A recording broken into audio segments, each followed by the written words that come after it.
Hello நண்பா நண்பீஸ், welcome back to Funzone entertainment media. இன்னைக்கான வீடியோக்குள்ள போறதுக்கு முன்னாடி இன்னைக்கு பர்த்டே பண்ற எல்லாத்துக்கும் என்னோட பர்த்டே விஷஸ் சொல்லிக்கிறேன். சரி, இன்னைக்கான ஸ்டோரிக்குள்ள போயிடலாங்களா? யா, ஒரு ஆமை ஒன்று இருக்கு. அந்த ஆமை ஒன்று என்ன பண்ணுதுன்னா, ஒரு மரத்துக்கு அடியில போயிட்டு நல்லா ரிலாக்ஸா சில் பண்ணிட்டு ரெஸ்ட் எடுக்கலான்னு படுத்திருக்கு. அப்போ ஒரு பறவை வந்து அந்த மரத்துக்கு மேல குச்சி எல்லாம் வச்சு அது வந்து ஒரு கூடை கட்டிக்கிட்டு இருக்கு.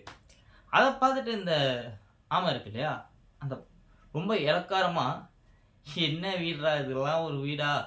ஒரு குச்சிய வச்சு கட்டிக்கிட்டு இருக்க. மேல ஒரு ரூஃப் இல்ல, ஒண்ணும் இல்ல. இதெல்லாம் ஒரு வீடா?" அப்படின்னு சொல்லிட்டு அத வந்து எளக்காரமா பேசுது. அது மட்டும் இல்லாம, "பாரு என்னோட வீடு எப்படி இருக்கு பாரு. என்னோட செல் தான் என்னோட வீடு. எல்லா வீட்டோட என்னோட வீடு ரொம்ப பெட்டரானது. எந்த ஒரு விஷயத்துலயும் அது வந்து நல்லா ஸ்ட்ராங்காவும், ஹெவியாவும் இருக்கும். எல்லா கிளைமேட்டுக்கும் இது தாங்கும்." அப்படின்னு சொல்லுது. அத கேட்டதும் அந்த இருக்கலாம். நீ சொல்ற மாரி உனது வந்து பெட்டர் வீடாவே இருக்கலாம். பட் இந்த வீடு குச்சியால செஞ்சது தான். சின்னதா தான் இருக்கு. மேல எந்த ரூஃபும் இல்ல தான். பட் இருந்தாலும் இந்த வீட்ட நானா கட்டுனேன். அதனால எனக்கு இந்த வீடு ரொம்ப புடிச்சிருக்கு.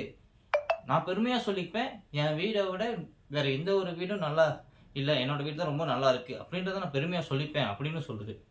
இத கேட்டது அந்த ஆமை என்ன சொல்லுதுன்னா, "உனக்கு என்னோட வீட்ட பார்த்து பொறாம. அதனால நீ இப்படி பேசுற" அப்படின்னுக்குது. இத கேட்டதும் அந்த பறவைக்கு சரியான கோவம் வருது.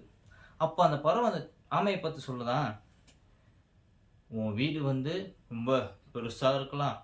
ரொம்ப பிரம்மாண்டமாவும் இருக்கலாம். இல்ல ரொம்ப எல்லா கிளைமேட்டுக்கும் சேர்ந்த மாரியும் இருக்கலாம்.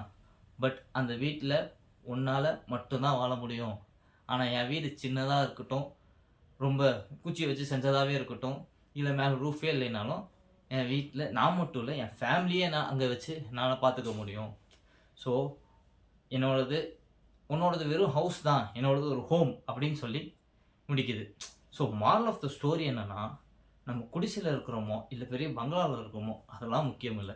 நீ பங்களால இருந்து நீ தனியா இருக்கிறதுக்கும், நான் குடிசையில இருந்து 10 பேரா வாழ்றதுக்கும் ரொம்பவே வித்தியாசம் இருக்கு. ஸோ எந்த வீட்ல இருந்தாலும் எப்படி இருக்கோன்றது தான் முக்கியம். அத எப்படி பார்க்குறோன்றது தான் முக்கியம். அதுல எப்படி நம்ம சந்தோஷமா வாழ்றோன்றது தான் முக்கியன்றத சொல்லிட்டு இந்த வீடியோவ எண்ட் பண்ணிக்கிறேன். இந்த ஸ்டோரி உங்களுக்கு பிடிச்சிருந்தா லைக் பண்ணுங்க, ஷேர் பண்ணுங்க. மறக்காம நம்ம சேனல சப்ஸ்கிரைப் பண்ணிருங்க. அடுத்த வீடியோல வந்து சந்திக்கிறேன். அதுவரைக்கும் உங்கள்ட்ட டாடா பாய் பாய் சொல்லிக்கிறது நான் உங்க பாலா. அண்ட் இது நம்ம ஃபன் ஜோன் என்டர்டெயின்மென்ட் மீடியா. பாய்.